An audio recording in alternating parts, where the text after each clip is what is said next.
Good morning class. कल हम लोगों ने शीत युद्ध के दौर में पढ़ा था कि किस प्रकार उसके अभी तक हम लोगों ने शीत युद्ध का कारण समझा, जो मुख्यतः 3 पॉइंट्स में लिखा जा सकता है। पहला, 2 महाशक्तियों का उदय जो परस्पर विरोधी थी। नंबर 2, विरोध का कारण उनका परस्पर अविश्वास था, उसमें अविश्वास उत्पन्न होने के कारण आप देंगे। और तीसरा पॉइंट, अपरोध का सिद्धांत। अपरोध का सिद्धांत का महत्व क्या है कि परमाणु क्षमता के कारण या परमाणु शस्त्रों के कारण जो इनका संघर्ष था वो डायरेक्ट युद्ध में, प्रत्यक्ष युद्ध में परिणत नहीं हुआ, और इस प्रकार जो है तीसरे विश्व युद्ध की संभावना टल गई। ये शीत युद्ध के कारण थे। कल हमने जाना था शीत युद्ध के मेन घटनाएं, मेन जो विशेषताएं आप कह सकते हैं कि शीत युद्ध के दौरान विश्व राजनीति में क्या क्या मुख्य घटनाएं हुई। तो पहली चीज़ इसमें था, विश्व भर में अलग अलग सैन्य संगठनों का उदय हुआ। दोनों ही गुटों ने कई सारे देशों को मिला के ग्रुप बनाए कि यदि हमला होता है तो वो मिलकर उसका सामना करेंगे। तो इसकी परिणति क्या हुई, विश्व जो है वो 2 गुटों में, उसमें कई सारे सैनिक संगठन बन गए। जैसे नाटो है, नाटो, सीएटो, सेंटो, अंजुस, ये अमेरिका की तरफ के गुट थे, पूंजीवादी गुट के, और वारसा कॉमिकॉन ये सोवियत संघ की तरफ के थे। तो पहला परिणाम क्या हुआ था शीत युद्ध का, सैनिक गुटों का उदय। दूसरा परिणाम क्या हुआ, कई सारे छद्म युद्ध या प्रॉक्सी वॉर जो ज़्यादातर ये तीसरे विश्व की भूमि पर हुए। अभी आगे हम आपको बताने वाले हैं कि थर्ड वर्ल्ड या तीसरा विश्व किसे कहा जाता है। तो ज़्यादातर जो वो युद्ध हुए वो छोटे छोटे देशों में होते गए। जैसा ये स्क्रीन पे आप देखिए, शीत युद्ध के दायरे जो लिखा हुआ है यहाँ पे, शीत युद्ध के दायरे का मतलब कि कहाँ कहाँ पे शीत युद्ध का फैलाव हुआ।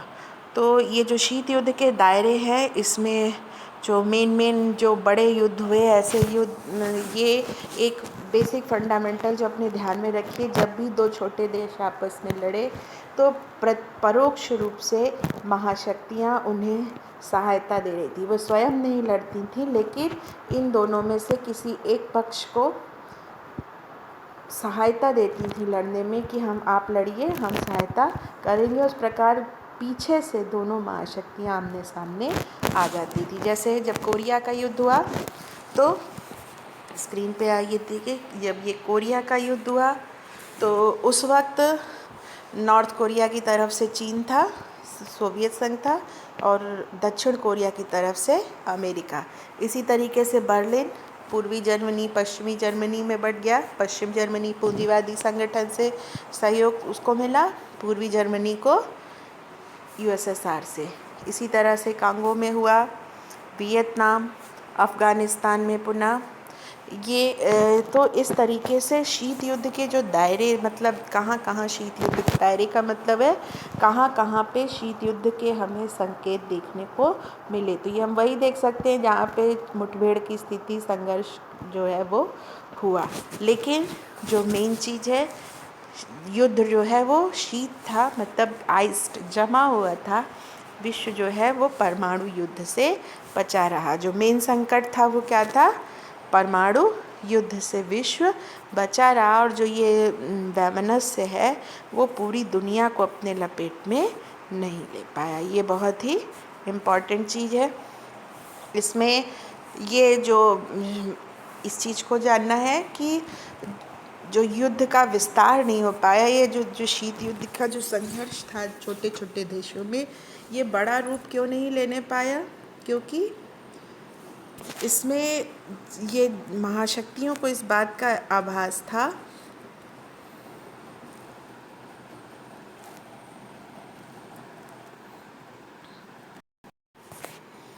इसमें महाशक्तियों को यह आभास था कि यदि संयम से काम नहीं लिया गया तो ये छोटा युद्ध बड़े परमाणु युद्ध में बदल सकता है।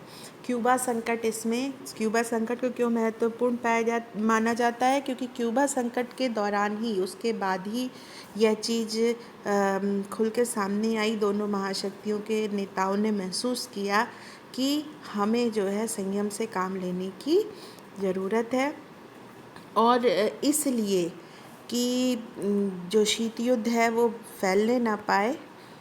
ये जो यहाँ पे दिया हुआ है पेज नंबर 8 पे आप लोगों को भेजा था कि महाशक्तियों ने यह समझ लिया कि युद्ध को हर हालत में टालना ज़रूरी है। क्यूबा संकट का जो मेन परिणाम है वो हम यही जानेंगे कि अगर एक लाइन में कहा जाए तो महाशक्तियों ने ये समझ लिया था कि युद्ध को हर हाल में टालना ज़रूरी है, और इसलिए हर मामले को, हर चीज़ को समझ के तभी व्यवहार करना है। यद्यपि हथियार बढ़ते रहे, आपको कल बताया था हथियार शस्त्र की होड़ क्यों ज़रूरी थी, जिससे दोनों महाशक्तियाँ बराबर बनी रहें। तो ये चीज़ का भी अनुमान लगाया गया कि यद्यपि दोनों तरफ के नेता संयम से काम लें, लेकिन यदि कहीं किसी मिसअंडरस्टैंडिंग से कि उनके पास हथियार ज़्यादा हो गए हैं, या किसी ने गलती से कहीं से परमाणु हथियार या कोई आक्रमण हो जाए, तो ये चीज़ समझ पाने के लिए कि ये एक गलती है और इस इरादतन हमला नहीं किया गया है, सबसे पहली चीज़ क्या की गई, क्यूबा संकट के ख़त्म होने के बाद दोनों ही देशों के जो प्रमुख थे, मतलब अमेरिकी राष्ट्रपति और सोवियत संघ के जो राष्ट्रपति थे, उनके बीच हॉटलाइन की स्थापना की गई। हॉटलाइन की स्थापना का क्या अर्थ है कि दोनों नेता डायरेक्ट आपस में बात कर सकते हैं। तुरंत जैसे ही कोई संकट उत्पन्न होता है तो दोनों नेता पर्सनली एक दूसरे से संपर्क कर सकते हैं। दूसरी चीज़ जो है, इसमें एक और जो चेंजेस आए, जो शस्त्रों की होड़ पे अभी तक जोर दिया जा रहा था, अब किस पे जोर दिया जाने लगा कि शस्त्रों की होड़ को कम किया जाए। आज हमारा जो पढ़ने का मेन टॉपिक है वो यही है। ये क्वेश्चन भी अभी आप बाद में इसमें देखेंगे आया है कि शीत युद्ध में शस्त्रों की होड़ भी हुई और दूसरी तरफ उनके परिसीमन का भी प्रयास हुआ। तो शस्त्रों की होड़ क्यों हुई, जिससे कि दोनों महाशक्तियाँ एट पार बैलेंस बनी रहें, कोई किसी से कमज़ोर ना हो। लेकिन दूसरी तरफ किसी तरीके की कोई दुर्घटना अवॉइड करने के लिए शस्त्रों की होड़ को कम करने का प्रयास भी शीत युद्ध के दौरान किया गया। और मेनली ये देतांत का जो पीरियड था, जो कल आपने पढ़ा था, तनाव शैथिल्य का पीरियड, ये उस दौर में ये प्रयास ज़्यादा हुए, या फिर शीत युद्ध के एंड में, जो शीत युद्ध ख़त्म होने वाला था उस वक्त। जो मेन ट्रीटीज़ इसमें हैं, 3 अंडरलाइन की हुई हैं।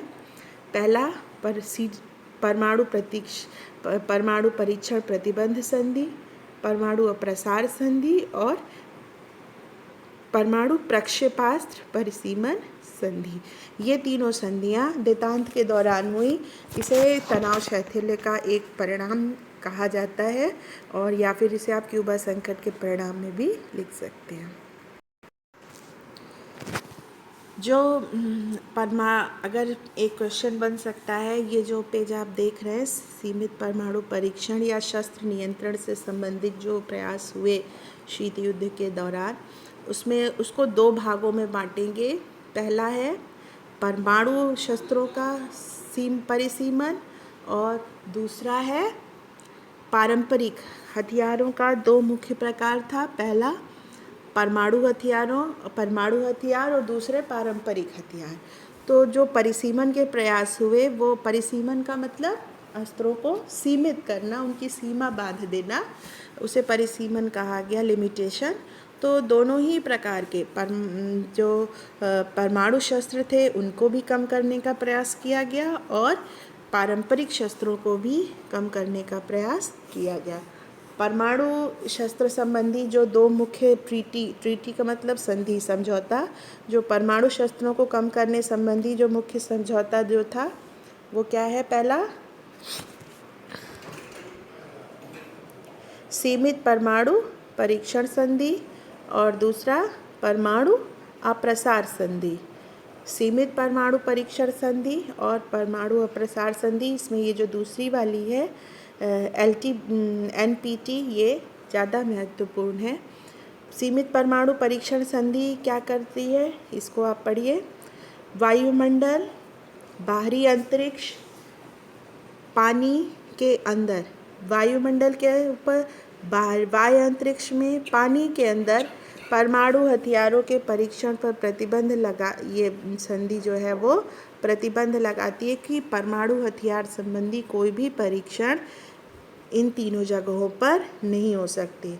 ध्यान देने या समझने की बात इसमें क्या है, ज़मीन के अंदर, ये पानी के अंदर तो बैन करिए, मगर ज़मीन के अंदर परमाणु परीक्षण करने को ये संधि बैन नहीं करती है। कब इस पे साइन हुए, इसमें 3 साइन पहले अमेरिका, ब्रिटेन और सोवियत संघ ने 5 अगस्त 1963 को साइन किए और 10 अक्टूबर 63 से प्रभावी हुई। तो यदि पूछा जाए एलटीबीटी का वर्ष क्या है, तो आप क्या लिखेंगे, 1963। या एलटीबीटी कब लागू हुई, एलटीबीटी मतलब आंशिक या सीमित परमाणु परीक्षण संधि, यह 1963 में लागू हुई। जो दूसरी संधि है ये ज़्यादा प्रमुख है। भारत, हाँ, एलटीबीटी के बारे में एक चीज़ और जानना जरूरी है कि यही एक ऐसी परमाणु नियंत्रण संधि है जिस पर भारत ने भी हस्ताक्षर किए हैं। ये जो दूसरी संधि है परमाणु अप्रसार संधि, नॉन प्रोलाइफरेशन ट्रीटी, इस पे भारत हस्ताक्षर करता नहीं है, इसको भी जान लेते हैं। पहली चीज़ जो जानने की है, ये इस पे यहाँ पे हाईलाइट किया है मैंने, यह संधि केवल परमाणु शक्ति संपन्न देशों को एटमी हथियार रखने की अनुमति देती है और बाकी देशों को ऐसे हथियार प्राप्त करने से रोकती है।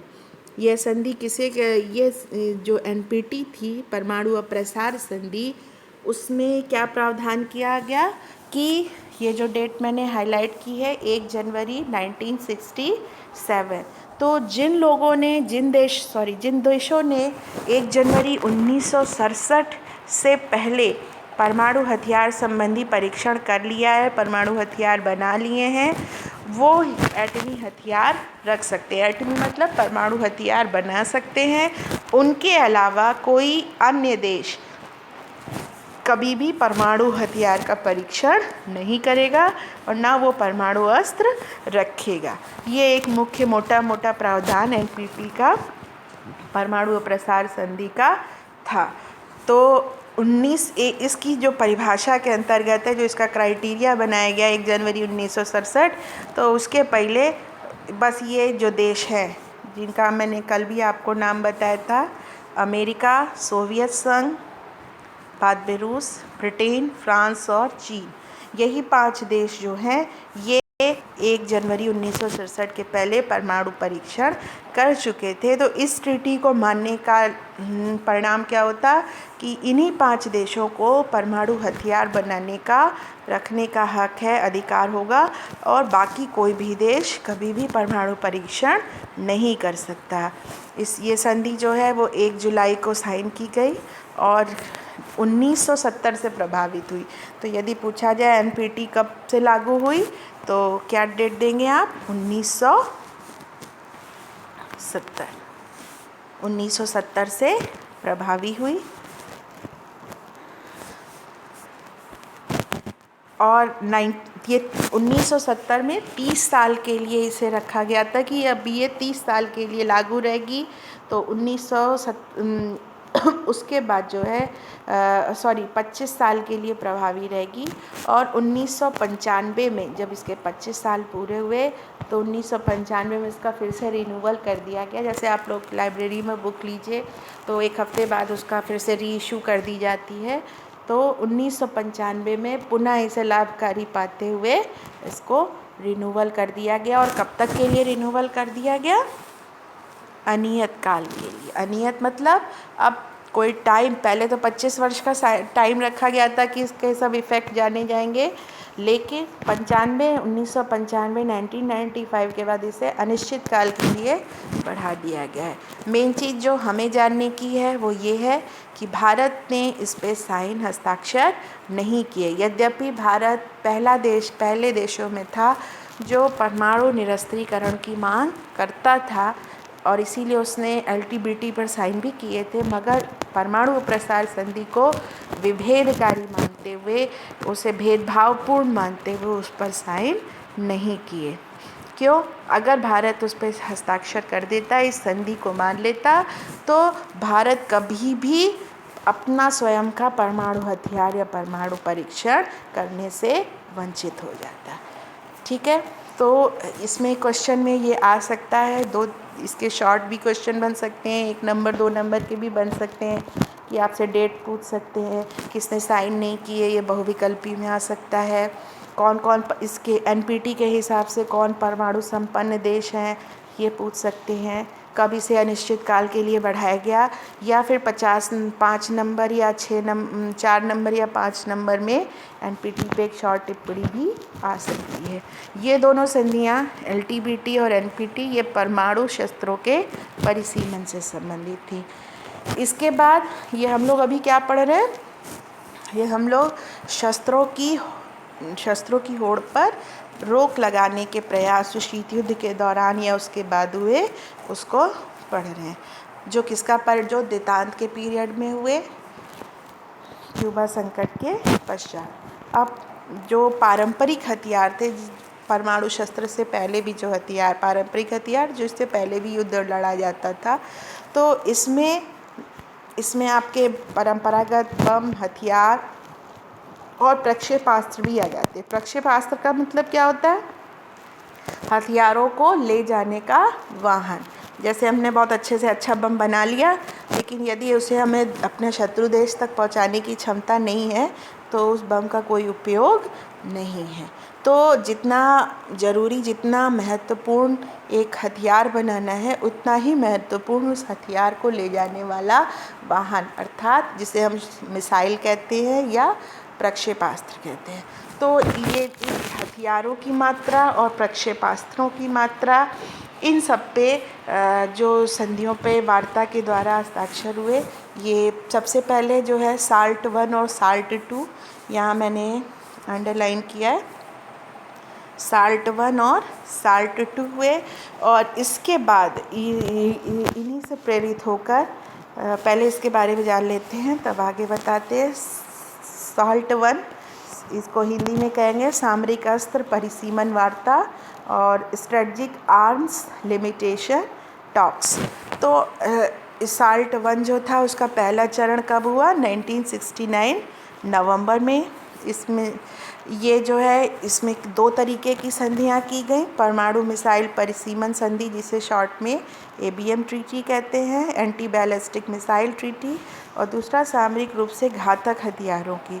ये कब प्रभावी हुआ? मेन चीज़ आपको इसमें जानने की ये है, जैसे पूछ लिया ABM ट्रीटी कब हुई या साल्ट 1 क्या है, तो इसको आपको 2-3 लाइन इसमें आना चाहिए। ठीक है, साल्ट 1 की सफलता के बाद दूसरा जो है फिर से वार्ता शुरू हुई, और वो क्या कहलाई? साल्ट 2, मतलब उसका दूसरा चरण।